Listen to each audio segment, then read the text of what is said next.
So I've had a few different people in lately that have had some low back pain when performing barbell bent over rows. So if you're unfamiliar with that position, it's basically with a barbell doing a hinge and then just going into a row.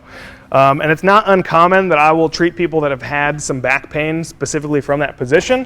And the first thing I'll say is if you're at the gym and you're having that cause you some back pain, grab a professional, a trainer who knows what they're doing, have them watch your form. But if you can't clean it up pretty quickly and it always leaves you feeling a little bit worse, just get rid of it. Get rid of the exercise, not the movement.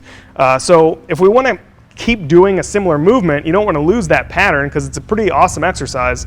You can kind of break it down a little bit and say, okay, that is a upper body kind of pulling exercise in a little bit of a hinge position.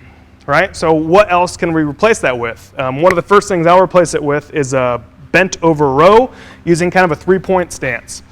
So we'll basically get next to a bench, we'll go into our hinge, we'll plant both arms, keeping that low back nice and neutral, and then we'll go ahead and row from this position here. And you'll notice that a lot of people find it easier to maintain a neutral low back when they're in this position because they have that extra planted hand.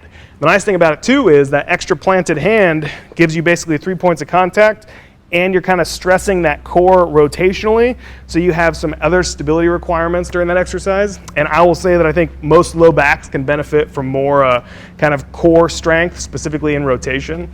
So I hope this helps out a little bit. Give it a shot and let me know if you have any questions.